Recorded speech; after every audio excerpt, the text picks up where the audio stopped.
ꯑꯩꯈꯣꯏꯒꯤ ꯍꯟꯗꯛ ꯂꯥꯛꯏꯕ ꯍꯞꯇꯥꯒꯤ ꯀꯥꯔꯗ ꯔꯤꯗꯤꯡ ꯍꯥꯏꯐꯦꯠꯇꯪ ꯌꯦꯡꯁꯦꯀꯣ ꯍꯥꯏꯗꯤ ꯀꯥꯔꯗ ꯔꯤꯗꯤꯡ ꯌꯦꯡꯗ꯭ꯔꯤꯀꯥꯟꯗ ꯑꯩꯈꯣꯏꯒꯤ ꯄꯦꯟꯗꯨꯂꯝꯁ ꯍꯥꯏꯐꯦꯠ ꯌꯦꯡꯉꯁꯦ ꯄꯦꯟꯗꯨꯂꯝꯁꯦ ꯀꯩꯅꯣꯅꯦ ꯑꯩꯅ ꯁꯨꯝ ꯀꯩꯅꯣꯝ ꯈꯟꯁꯦꯀꯣ ꯉꯁꯤꯁꯦꯀꯣ ꯀꯩꯅꯣꯝ ꯈꯟꯕ ꯃꯇꯝꯁꯤꯗ ꯍꯥꯏꯗꯤ ꯀꯔꯝꯕ ꯅꯨꯃꯤꯠꯇ ꯌꯥꯒꯗꯒꯦ ꯅꯠꯇ꯭ꯔꯒ ꯀꯔꯝꯕ ꯊꯥꯗꯒ ꯌꯥꯒꯗꯒꯦ ꯑꯩꯅ ꯈꯜꯂꯤꯕ ꯄꯣꯠꯁꯦ ꯁꯨꯝ ꯈꯟꯁꯦꯀꯣ ꯉꯥꯛꯇꯪ ꯚꯤꯗꯤꯑꯣꯁꯦ ꯄꯣꯁ ꯇꯧꯔꯒ ꯊꯝꯕꯤꯌꯣꯀꯣ ꯑꯗꯨꯒꯤ ꯃꯇꯨꯡꯗ ꯍꯥꯏꯗꯤ ꯌꯦꯡꯁꯦꯀꯣ ꯍꯥꯏꯗꯤ ꯀꯃꯥꯏꯅ ꯇꯧꯒꯦ ꯍꯥꯏꯕꯗꯣꯀꯣ ꯍꯥꯏꯗꯤ ꯑꯩꯈꯣꯏꯒꯤ ꯑꯩꯅ ꯊꯝꯗꯣꯔꯤꯕ ꯀ꯭ꯔꯤꯁꯇꯜꯁꯤꯅꯀꯣ ꯍꯥꯏꯗꯤ ꯀꯔꯣꯝꯗ ꯄꯨꯒꯦ ꯍꯥꯏꯕꯗꯣ ꯍꯥꯏꯐꯦꯠ ꯌꯦꯡꯁꯦꯀꯣ ꯑꯗꯣ ꯚꯤꯗꯤꯑꯣꯁꯦ ꯄꯣꯁ ꯇꯧꯔꯒ ꯉꯥꯛꯇꯪ ꯈꯟꯕꯤꯌꯣꯀꯣ ꯑꯩꯅ ꯁꯨꯝ ꯃꯥꯏꯟꯗ ꯀꯩꯅꯣꯝꯃ ꯂꯥꯛꯇ꯭ꯔꯒꯗꯤꯀꯣ ꯑꯗꯣ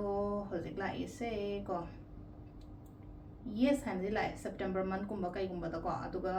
ꯅꯨꯃꯤꯠꯇꯒ ꯍꯥꯏꯔꯒꯅ ꯍꯥꯏꯗꯤ ꯃꯟꯗꯦ ꯊꯔꯁꯗꯦꯒꯨꯝꯕ ꯍꯞꯇꯥꯒꯤ ꯑꯣꯏꯅ ꯀꯩꯅꯣꯝ ꯈꯜꯂꯒ ꯂꯩꯕ ꯑꯣꯏꯇꯥꯔꯒꯗꯤ ꯑꯗꯨꯒ ꯑꯃꯅꯀꯣ ꯍꯥꯏꯗꯤ ꯁꯦꯞꯇꯦꯝꯕꯔ ꯑꯣꯔ ꯐꯦꯕ꯭ꯔꯨꯋꯥꯔꯤꯅ ꯇꯧꯔꯒ ꯂꯥꯛꯑꯦꯀꯣ ꯑꯗꯣ ꯁꯤ ꯂꯩꯀꯣ ꯄꯦꯟꯗꯨꯂꯝ ꯗꯥꯎꯖꯤꯡꯁꯦꯀꯣ ꯍꯞꯇꯥꯒꯤ ꯑꯣꯏꯅ ꯑꯗꯣ ꯑꯃ ꯑꯩꯈꯣꯏ ꯀꯥꯔꯠꯀꯤ ꯃꯦꯁꯦꯖꯁꯨ ꯌꯦꯡꯃꯤꯟꯅꯔꯁꯦꯀꯣ ꯀꯥꯔꯠꯀꯤ ꯃꯦꯁꯦꯖꯅ ꯑꯩꯈꯣꯏꯒꯤ ꯔꯥಶꯤꯒꯤ ꯃꯇꯨꯡ ꯏꯟꯅ ꯑꯗꯨꯃꯥꯏꯅ ꯇꯧꯔꯒ ꯌꯦꯡꯉꯁꯦꯀꯣ ꯑꯗꯣ ꯍꯥꯏꯗꯤ ꯉꯁꯥꯏ ꯂꯥꯁꯀꯤ ꯀꯩꯅꯣꯗꯣ ꯑꯩꯈꯣꯏꯅ ꯄꯦꯟꯗꯨꯂꯝꯗꯣ ꯍꯥꯏꯗꯤ ꯀꯗꯥꯏꯗ ꯀꯩꯅꯣ ꯇꯧꯔ ꯂꯩꯈꯤꯒꯦ ꯍꯥꯏ ꯀꯥꯟꯗ ꯁꯦꯞꯇꯦꯝꯕꯔ ꯑꯦꯟ ꯐꯦꯕꯀꯨꯝꯕ ꯑꯗꯨꯃꯥꯏꯅ ꯇꯧꯔ ꯂꯩꯔꯦꯀꯣ ꯑꯗꯣ ꯀꯥꯔꯠ ꯃꯦꯁꯦꯖꯁꯨ ꯌꯦꯡꯉꯁꯦ ꯍꯞꯇꯥꯒꯤ ꯑꯣꯏꯅꯀꯣ ꯃꯌꯥꯝ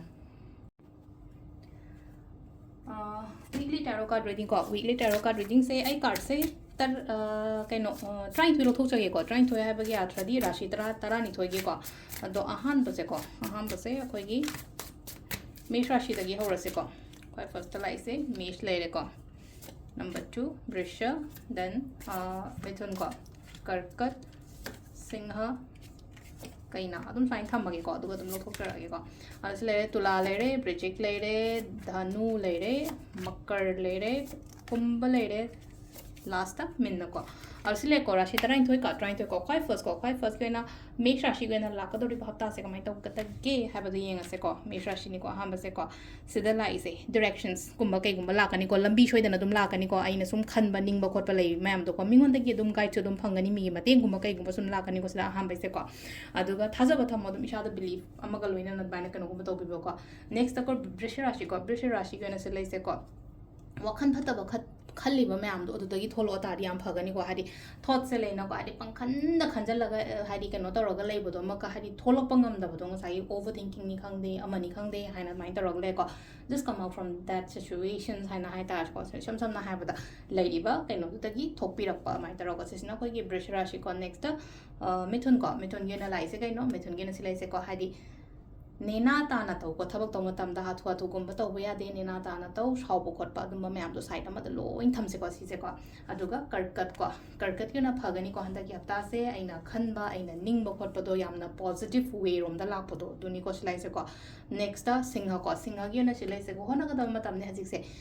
होनबियो को हादी गायो कछु कादी तपना दुम रिजल्ट तो लाक्सगनी को के अदुगा सिलाइना को अखोई कइना गे सिना सिलाइजे को इन्वेस्टमेंट मतम ओइरो पैसा ओइरो फजना मफम चान सिनबियो को तुला को नेक्स्ट की तुला सिना सिलाइसे रिक्स लौगनी को थबक तो मतम द रिक्स लौगनी अदुगा लेना को आइना लौदोरिबा आई सिदा आइडियाज म्याम अमा लेइबा आइडियाज हाइबगी आथ्रजिम को बल्ब्स नत्रा खोदि हादी का बल्ब्स कुंबा कइगुंबा से हादी मंगाल अमा कइम पीद्रा दुना आइडियाज कुंबा कइगुंबा याम लई रिक्स लौगेन सु खले थबक तो मतम द को अदुन आइना तौगे हाइना खलिबा खोलिबा म्याम द तौबिबे को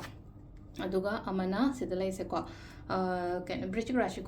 राशि की ओइना सिदासु चप मानना लेनो को अनोबा आइडियाज अनोबा कइनो मैम अमा लेको इशादा मतम पीबा अमसु याम दरकार ओइ थबक तो मतम पियो फजना ज्ञान तान थबक तो बियो को फगनी को हमना वृश्चिक राशि की ओइना धनु की ओइना सिलाइसे को हाइदी कॉम्पिटिशन्स वांगनी को यामना हादी थबक इंगांग तो मतम द कॉम्पिटिशन वांगनी खतंग एनवायरनमेंट कुंबा कोइबगी एनर्जीज कुंबा कइगुंबा सो मैम से कर टॉक्सिक ओइबा नेगेटिव ओइबा कोपा अदुमबगी मोंगदनी को सिलाइसे नेक्स्ट को अखोइगी कनो को मकर राशि को इमुंग मनुंग फैमिली से कई मतम फजन बियो को इमुंग मनुंग सिना चाना लेमिनबा खोमिनबा हाइतर लाइ को सिदा नेक्स्ट ना अखोइगी को कुंभ राशि को सिलाइसे हादी सिदासु चप मानना हादी सिदाना मु इथंद मतम पीबा हारगदी हादी गिव टाइम टू योरसेल्फ काइंडगा हादी बसदा give time to yourself meditate कुंबा तवो कैनो गुंबा तवबियो को हादी मयाम पुनबा खोटपा याम का हाना पुनबिरो न हंदा की हप्ता यो न हारगदी को लास्ट ना मिन्न को मिन्न सिना सिदासु चप मानना लेना को हादी तौगे हाना खलिबा थबो मयाम दो तवो अदुगा अमना कई हाइगे हाइ कांसदा अइना मीना ngमनबा यादे को मीना ngमनबा यादे हाबदी अइना तौगेना खलिबोतो हादी अइ तौविबा अदुनि को सिलाइसे को अदुगा सिदा लेरे रूटीन डिसिप्लिन दी याम नाइबम दरकार ओइगनी को लास्ट की मिनगी से अदु सिलेरे को ये राशि की मतुंगिना हप्ता की tarot card reading ma'am thank you